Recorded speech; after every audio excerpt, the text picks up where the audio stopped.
여러분 좋아하시는 트로트 가수 한 명씩은 있으시죠? 저는 소위 황제라고 하는 사람과 특별한 인연을 만들었네요. 믿기지 않는 제 얘기 들어보시겠어요?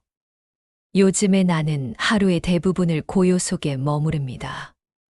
남편은 텃밭에 나가 온종일 고추를 따고 아이들은 이제 각자의 둥지를 찾아 떠났죠. 그래서 집안은 제 발자국 소리가 울릴 만큼 고요합니다. 하지만 그 고요가 때로는 너무 커서 나를 잊게 만드는 것 같을 때가 있어요. 그런데 신기하게도 바로 그 깊은 고요 속에서 나를 깨워 일으켜 세우는 목소리가 있습니다. 일장 내가 그를 좋아하게 된 이유, 외로움의 울림. 임현우. 트로트 경연대회, 수많은 화려한 가수들 틈에서 처음 그를 보았습니다. 다른 이들은 현란한 조명 아래서 가장 멋진 포즈와 강렬한 눈빛으로 자신을 드러내기 바빴지만 그는 달랐습니다. 그는 마치 신에게 기도하듯 노래를 부를 때마다 눈을 꼭 감았어요. 그리고 가사 한 줄, 단어 하나하나를 꾹꾹 눌러 담아 마치 자신의 가장 깊은 비밀을 고백하듯 노래했습니다. 그의 목소리는 분명 단단하고 굵은 울림이 있었지만 그 단단함의 가장 밑바닥에는 어딘가 모를 외로움이 스며 있었습니다. 이상하게도 나는 그 외로움의 마음을 빼앗겼습니다. 그가 감추려 했던 혹은 감출 수 없었던 그 쓸쓸함이 나의 지난 세월과 닮아 있었던 걸까요? 그날 이후 나의 일상은 온통 그의 노래로 채워졌습니다. 아침 밥을 하면서도 창문을 열어 묵은 먼지를 털어내면서도 심지어 밤에 잠이 오지 않아 뒤척일 때면 나는 이어폰을 꽂고 그의 목소리에 기대어 겨우 잠이 들곤 했습니다. 그는 내게 단순히 노래를 부르는 가수가 아니었어요. 그의 노래는 마치 내 젊은 날의 고생을 알아주는 사람 같았습니다. 이제 그만 울어도 된다고 참았던 그 모든 시간을 내가 안아주겠다고 말해주는 듯했죠. 그래서였을까요? 그가 무대 위에서 환하게 웃을 때마다 나는 마치 내 아들이 세상에 잘 나간 것처럼 가슴이 벅차고 뿌듯했습니다. 그저 먼 발치에서 바라보는 것만으로도 나에게는 위로이자 기쁨이었습니다. 이장 콘서트의 날 마음에 닿은 첫 그날은 봄비가 촉촉이 내리던 저녁이었습니다. 현우 씨의 전국 투어 콘서트가 우리 동네 근처에서 열린다는 소식에 며칠 밤잠을 설쳤는지 모릅니다. 무슨 옷을 입어야 할까? 머리는 어떻게 다듬어야 할까? 거울 앞에서 혼자 수십 번 고민하고 연습했습니다. 작은 손수건과 소중한 티켓을 가방에 챙겨 넣고 나는 마치 첫 데이트를 가는 소녀처럼 집을 나섰습니다. 공연장은 이미 인파로 가득했습니다. 젊은 연인들, 손팻말을 든 중년 팬들, 누군가는 화려한 꽃다발을 들고 있었습니다. 나도 그들 틈에 서서 가슴이 터질 듯한 설렘으로 무대 조명이 켜지기만을 숨죽여 기다렸습니다. 마침내 조명이 밝아지고 그가 무대에 오르는 순간 주변의 모든 소음과 웅성거림이 마법처럼 멈춘 것 같았습니다. 오직 그와 나만이 존재하는 듯한 고요. 그리고 그의 첫 음이 울려 퍼지자 꾹꾹 눌러 담아왔던 내 마음의 단단한 한 켠이 따뜻하게 녹아내렸습니다. 눈물이 흐르지 않도록 겨우 참아야 했습니다. 노래가 끝나갈 무렵 그는 조용하지만 진심을 담아 말했습니다. 오늘 제 노래가 누군가의 마음에 닿았으면 좋겠습니다. 그 말을 듣는 순간 나는 결국 참지 못하고 울음을 터뜨리고 말았습니다. 그의 노래는 이미 내 마음에 깊숙이 닿아 나의 가장 아픈 부분을 어루만지고 있었으니까요. 그 눈물은 행복했고 또 슬펐습니다. 3장 뜻밖의 장면, 무대 뒤의 외로움. 공연이 끝나고 사람들은 환호성과 함께 기쁨에 차서 빠져나가기 시작했습니다. 나도 자리에서 일어나 주변을 정리했습니다. 혹시나 흘리고 간 건 없을까 작은 기념품을 챙기고 다른 사람이 버린 휴지, 조각까지 주워 담았습니다. 그렇게 하다 보니 어느새 나만 조금 늦게 공연장을 나오게 되었죠. 밖은 이미 어둠이 짙게 깔린 시간이었습니다. 주차장으로 향하는 길, 공연장 뒤편에서 날카로운 목소리가 들려왔습니다. 너 같은 애가 뭘 안다고 웃어야 팬들이 돈을 낸다니까. 나는 깜짝 놀라 걸음을 멈췄습니다. 그리고 그 소리의 주인공이 누구인지 낯익은 목소리에 심장이 덜컥 내려앉았습니다. 그건 바로 무대 위에서 나를 울게 했던 임현우였습니다. 그는 억센 질책에도 불구하고 아무 말도 하지 못한 채 그저 고개를 숙이고 있었습니다.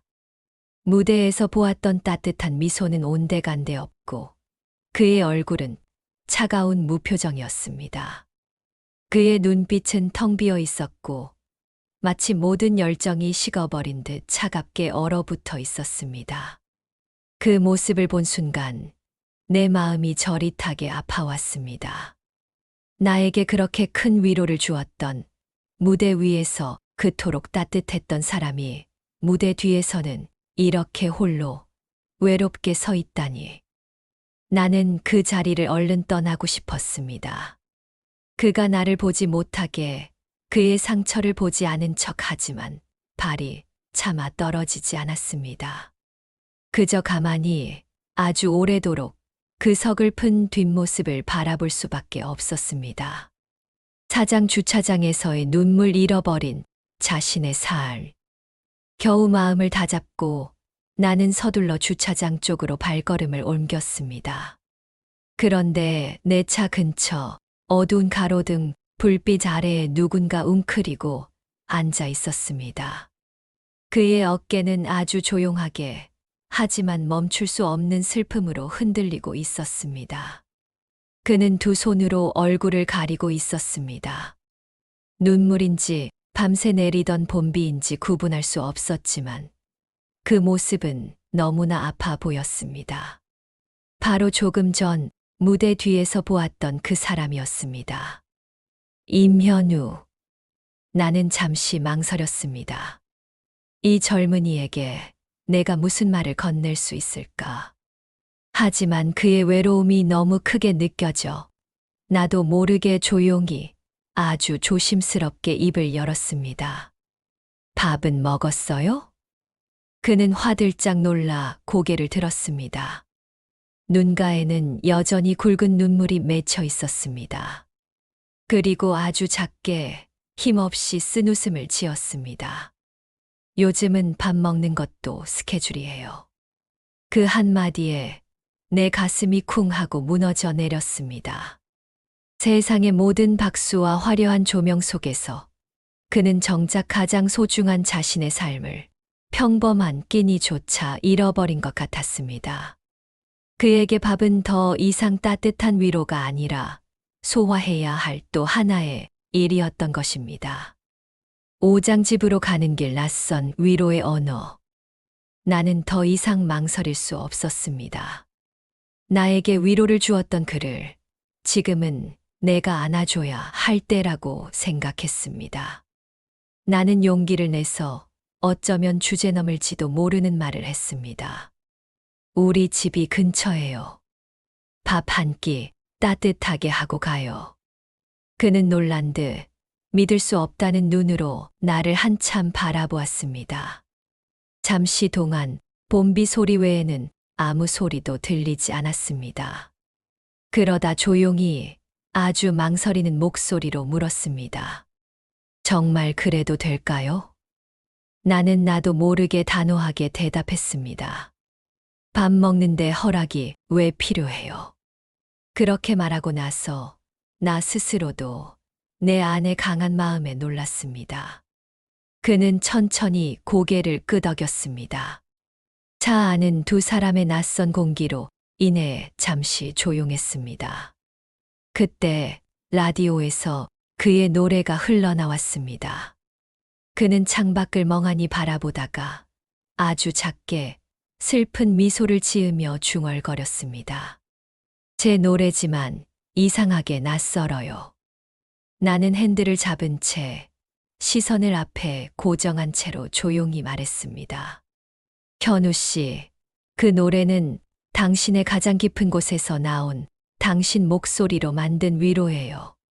지금은 낯설어도 그건 분명 당신 거예요. 그는 대답하지 않았습니다. 대신 아주 작게 안도의 숨을 내쉬었습니다. 그 숨결이 차 안의 낯선 공기를 조금이나마 따뜻하게 채우는 것 같았습니다. 6장 우리 집 문 앞에서 포스터와 쓸쓸함.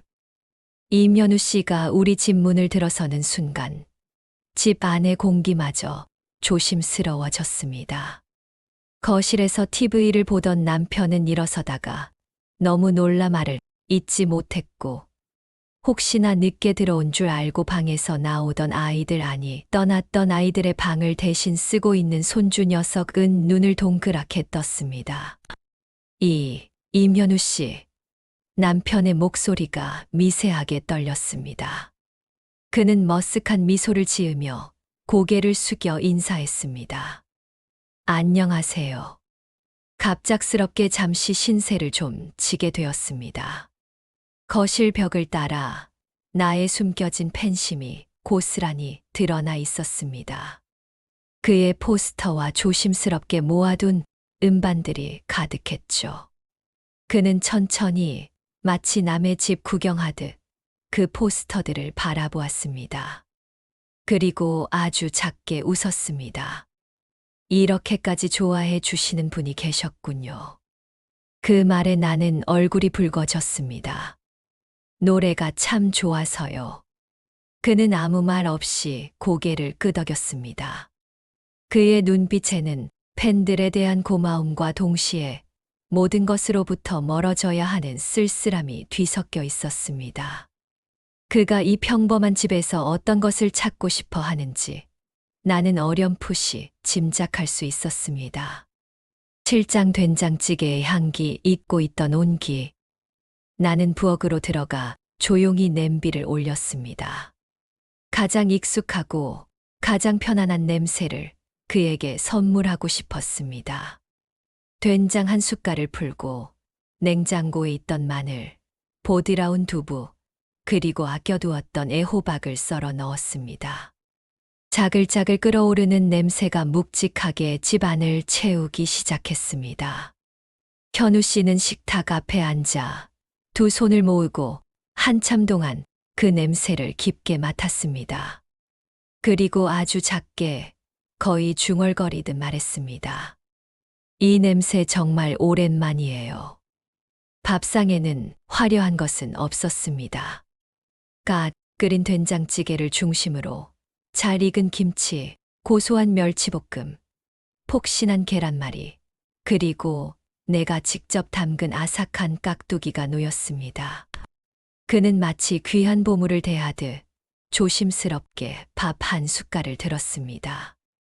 그리고 한 입 먹고 나서 그의 눈가가 금세 젖어들었습니다. 이게 이렇게 눈물 나는 맛이었나요? 나는 슬픔이 아닌 다정한 미소를 지으며 말했습니다. 집밥은 그런 거예요. 배가 아니라 마음을 채우는 거. 그는 더 이상 말을 잇지 못하고 고개를 숙였습니다. 그의 어깨가 작게 그리고 길게 흔들렸습니다. 그 눈물은 무대 뒤에서의 서러움이 아니라 그가 오랫동안 잊고 지냈던 따뜻한 온기를 다시 만난 눈물 같았습니다. 그 온기가 그의 차가워졌던 심장을 녹이는 것 같아 나는 조용히 부엌 창밖만 바라보았습니다. 팔짝 머물러도 괜찮아요. 회복의 시간. 식사 후 남편은 조심스럽게 하지만 진심을 담아 현우 씨에게 물었습니다. 현우 씨, 요즘 많이 힘드시죠? 그는 잠시 말을 멈췄습니다. 창밖으로 시선을 돌렸다가 다시 남편을 바라보며 깊은 한숨을 내쉬었습니다. 무대에 서는 게 제게 전부였고 가장 큰 꿈이었는데 요즘은 그냥 서야 해서 서는 것 같아요. 남편은 조용히 고개를 끄덕였습니다. 그도 한때 가장으로서 어깨에 짊어진 무게 때문에 힘들었던 시절이 있었으니 그 마음을 이해할 수 있었을 겁니다. 우리 집 방 하나 비어 있어요. 아이들이 쓰던 방이라 좀 어수선하긴 하지만 며칠 쉬다 가세요. 정말 괜찮다면요. 그는 놀란 표정으로 남편과 나를 번갈아 바라봤습니다. 정말 괜찮을까라는 물음이 그의 눈빛 속에 가득했습니다. 나는 그에게 따뜻한 미소를 지어 보였습니다. 당신 같은 사람이라면 언제든 괜찮아요. 우리에게 위로를 줬던 사람이잖아요. 그 순간 그의 얼굴에서 오랜 시간 짓눌러왔던 긴장이 조금씩 풀리는 것이 보였습니다. 아주 작은 하지만 진심이 담긴 미소가 그의 입가에 스쳤습니다. 그 미소는 수백만 명의 팬에게 보여주던 쇼가 아니라 이 순간 평범한 사람으로서의 안심이었습니다. 구장 쉼표 같은 밤, 기타 소리의 진심. 그날 밤, 현우 씨는 아이들이 쓰던 작은 방에 조용히 머물렀습니다. 나는 거실 소파에 앉아 남편과 나란히 앉아 아무렇지도 않은 듯 TV를 보았습니다. 하지만 내 신경은 온통 그가 있는 방에 쏠려 있었죠. 얼마 후 문틈으로 낮게 울리는 기타 소리가 새어 나왔습니다. 화려한 연주도 익숙한 멜로디도 아니었습니다. 가사도 없이 그저 마음이 이끄는 대로 줄을 튕기는 소리였습니다. 왠지 모르게 그 소리에 또다시 눈물이 맺혔습니다. 이건 무대 위에서 관객을 위해 연주하는 음악이 아니었습니다. 이건 세상의 짐을 잠시 내려놓은 진짜 한 사람의 지극히 개인적인 노래였습니다. 잠시 후 그는 조용히 문을 열고 나왔습니다. 그의 표정은 여전히 불안정했습니다. 내일 콘서트가 있는데요. 그는 말을 맺지 못하고 입술을 깨물었습니다. 그리고 마침내 힘겹게 말을 꺼냈습니다. 지금 이 마음으로는 무대에 설 수 없을 것 같아요. 그는 고개를 깊이 숙였습니다. 며칠만 신세 져도 될까요? 남편이 대신 그를 안심시키듯 대답했습니다. 그래요. 쉬세요. 마음이 먼저 회복돼야 무대에도 설 수 있는 거지. 그는 작게 고개를 끄덕였습니다. 그의 표정에는 그제야 처음 보는 평온함이 자리 잡았습니다. 마치 폭풍우가 지난 뒤에 잔잔한 바다처럼. 10장 그 밤의 전화기, 침묵의 결단. 나는 그를 위해 깨끗한 이부자리를 펴주고 남편의 넉넉한 잠옷을 꺼내 그에게 건넸습니다. 이거 깨끗이 빨아둔 거예요. 편히 쉬세요. 그는 진심으로 고맙다고 인사하고 방으로 들어갔습니다.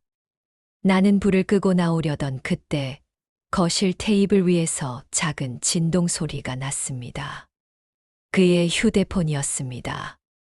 화면에는 매니저, 대표님, 그리고 콘서트 관계자라는 이름들이 쉴 새 없이 번갈아 가며 떴습니다. 문자 메시지도 수십 통이 끊임없이 도착하고 있었습니다. 세상은 그를 찾고 있었고 그를 필요로 하고 있었습니다. 나는 잠시 고민했습니다. 이 전화벨 소리가 그가 겨우 찾은 평화를 깨뜨릴 것이 분명했습니다. 나는 조용히 그 휴대폰을 들어 깊은 서랍 속에 넣었습니다.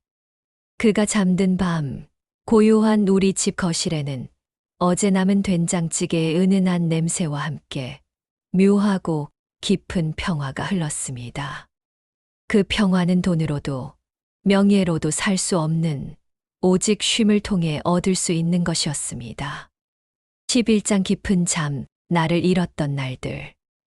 이른 새벽 구억에서 내가 아침 식사로 끓이던 물 끓는 소리가 잦아들 즈음 방 안에서 고른 숨소리가 들렸습니다. 그는 깊이, 아주 깊이 잠들어 있었습니다. 마치 오랫동안 쫓기던 사람이 겨우 안전한 곳에 도착해 안심하고 눕는 듯한 평온한 호흡이었습니다. 나는 그 모습을 바라보면서 문득 내 젊은 날의 삶이 떠올랐습니다. 나 역시 젊을 땐 단 한순간도 쉼 없이 살았습니다.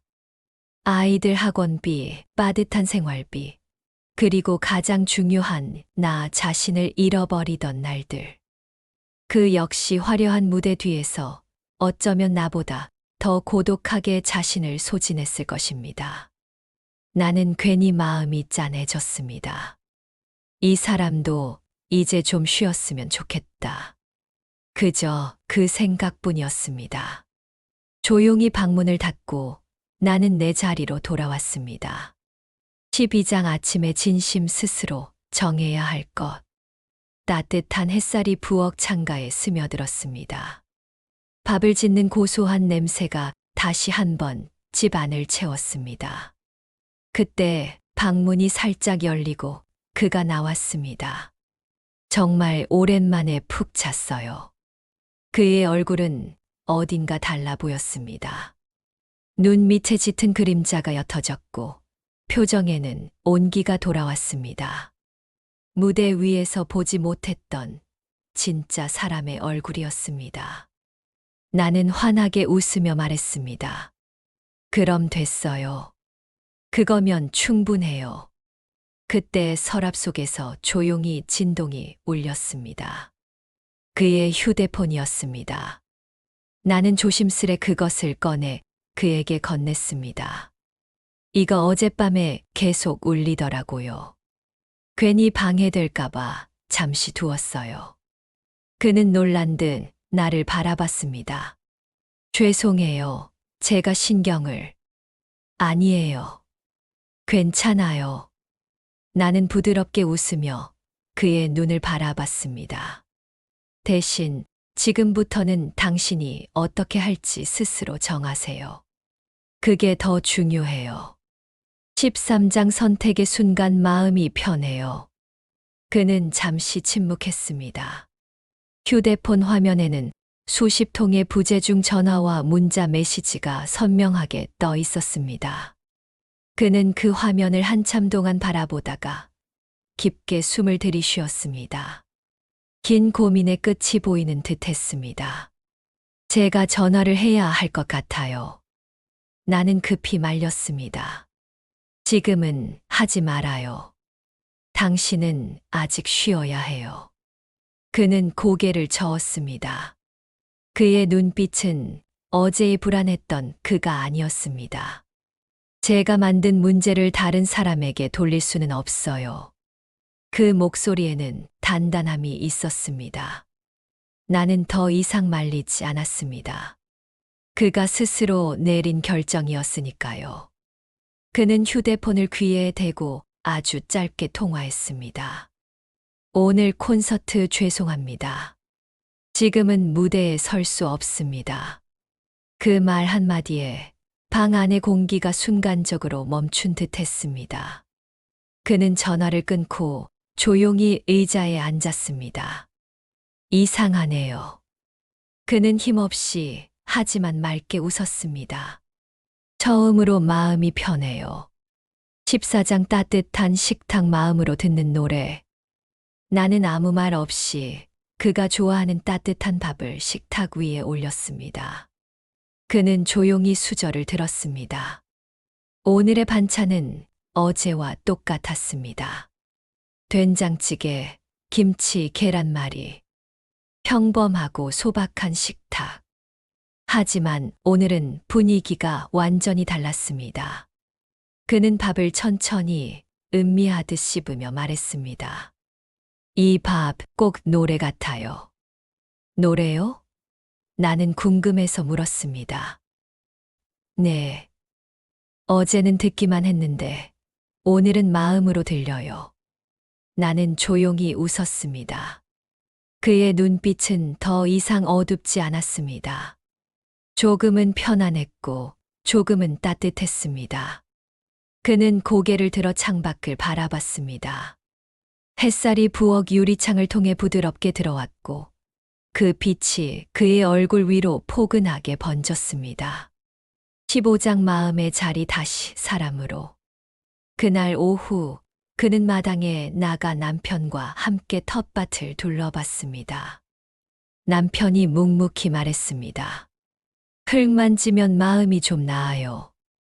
그는 장난기 어린 표정으로 손을 크게 대며 웃었습니다. 정말 그렇네요.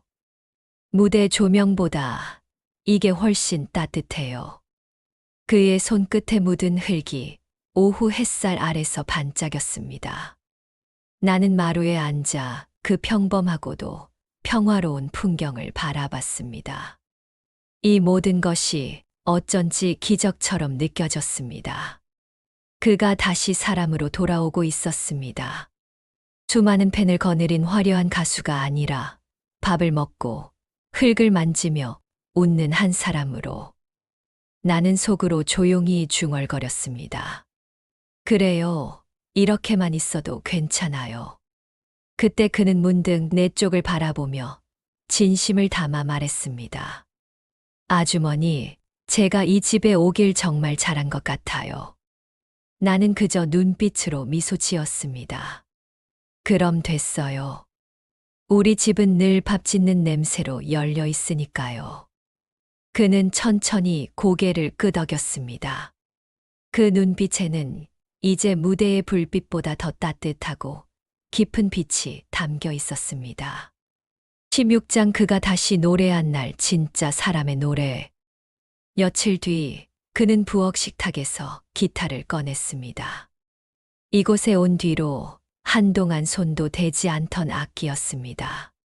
이 집 공기가 참 이상해요. 그는 아이처럼 해맑게 웃으며 말했습니다. 가사도 없이 그냥 노래하고 싶어져요. 그는 천천히 아주 조심스럽게 현을 튕겼습니다. 낯익은 멜로디가 흘러나왔습니다. 하지만 그 노래는 어제의 불안정한 노래와는 달랐습니다. 화려하지 않았고 기교도 없었지만 그 조용함 속에는 진심이 가득 담겨 있었습니다. 나는 조용히 눈을 감고 그 소리를 들었습니다. 마치 누군가 오래된 상처를 조심스레 다독이듯 그의 목소리가 부엌 가득 그리고 내 마음 속에 스며들었습니다. 노래가 끝나자 남편이 진심을 담아 박수를 쳤습니다. 이게 진짜 노래네요. 그는 미소 지으며 대답했습니다. 네, 저도 그렇게 느꼈어요. 17장 기자의 방문 사람의 냄새. 다음 날 문 앞에 낯선 여자가 찾아왔습니다. 단정하게 옷을 입고 명함을 내밀며 물었습니다. 혹시 임현우 씨가 거주하고 계신 댁 맞나요? 나는 놀라 잠시 멈칫했습니다. 그는 마당에서 흙을 털던 손을 멈추고 조용히 나섰습니다. 저 며칠간 연락이 두절되어서 모두들 걱정하고 있습니다. 기자는 조심스럽게 하지만 단단하게 말했습니다. 그는 이전에 피곤했던 표정이 아닌 평온한 미소를 지었습니다. 죄송하지만 잠시만 쉬고 싶었어요. 괜찮다면 그대로 써주세요. 임현우, 잠시 사람의 냄새가 그리워 평범한 집에 머물렀다고. 기자는 놀란 듯 그를 바라봤습니다. 나는 부엌 창가에서 그 모습을 조용히 지켜봤습니다. 그 말이 수많은 히트곡 가사보다 더 따뜻하고 진실되게 들렸습니다. 18장 떠나는 아침 밥 냄새의 기억. 며칠 뒤 아침 그는 깨끗하게 정리된 트렁크 하나를 들고 현관 앞에 섰습니다. 다시 세상으로 돌아갈 준비를 마친 모습이었습니다. 정말 감사했습니다. 이곳에서 잃어버렸던 사람의 마음을 다시 배웠어요. 그의 눈빛은 맑았습니다. 나는 그의 옷깃에 붙은 작은 먼지를 털어주며 마치 내 아들을 떠나보내듯 말했습니다. 다시 무대에 서게 되면 오늘 이 밤 냄새를 꼭 기억하세요. 그는 고개를 깊이 숙였습니다. 잊지 않겠습니다. 그 순간 집 안에는 다시 고요가 찾아왔습니다. 그가 떠난 자리에 따뜻한 사람의 온기만 가득 남았습니다. 남편이 마루에 앉아 중얼거렸습니다. 참, 사람 냄새 나는 청년이었어. 나는 미소 지었습니다. 그래요, 그런 사람이었죠. 이제 자기 노래를 할 수 있을 거예요. 19장 TV 속의 노래 집밥 같은 기억. 한 달쯤 지났을까. 오후에 설거지를 하다가 TV를 켰는데 그의 얼굴이 화면 가득 비쳤습니다. 새로운 무대였습니다. 조명은 여전히 화려했지만 그의 눈빛은 확실히 달라져 있었습니다. 불안함 대신 평온함과 진심이 담겨 있었죠. 그는 노래를 시작하기 전 관객을 향해 조용히 말했습니다. 이 노래는 제게 집밥 같은 기억입니다. 그 말에 나는 손에 들고 있던 수건을 꼭 쥐었습니다. 그가 노래를 시작했습니다. 가사는 평범했지만 목소리는 이전과 비교할 수 없을 만큼 깊은 진심이었습니다. 화면 너머로 들려오는 노래에 나는 다시 눈물이 났습니다. 하지만 이번에는 슬픔이 아니었습니다. 그는 이제 화려한 상품이 아니라 자신만의 이야기를 담은 진짜 자신만의 노래를 하고 있었습니다. 마지막 장 집밥 같은 마음, 가장 필요한 것. 그날 저녁 부엌 창가에서 다시 밥을 짓다가 문득 하늘을 올려다봤습니다. 해질 무렵의 붉은 빛이 따뜻하게 온 세상을 덮었습니다. 그의 노래가 라디오에서 흘러나왔습니다. 나는 조용히 웃음 지었습니다. 그는 약속을 지켰습니다. 밤 냄새 같은 노래로 돌아왔습니다. 나는 창문을 열었습니다. 시원한 바람이 부엌 안으로 스며들었습니다. 그 바람 속에서 그의 목소리가 들리는 듯 했습니다. 감사했습니다. 나는 조용히 대답했습니다. 그래요, 이제 괜찮아요. 불 위에 냄비가 부드럽게 끓었습니다. 된장찌개의 향이 천천히 집 안에 번졌습니다. 그 향기 속에 그의 노래와 나의 마음이 함께 녹아들었습니다. 그날 나는 깨달았습니다. 사람에게 가장 필요한 건 뜨거운 박수도 눈부신 명예도 아닌 누군가의 따뜻한 시선과 진심이 담긴 밥 한 끼라는 것을. 그 집밥의 온기가 우리 모두를 다시 살아가게 하는 힘이라는 것을요. 언젠간 이면우 씨 또 집밥 먹으러 오겠죠? 하하하.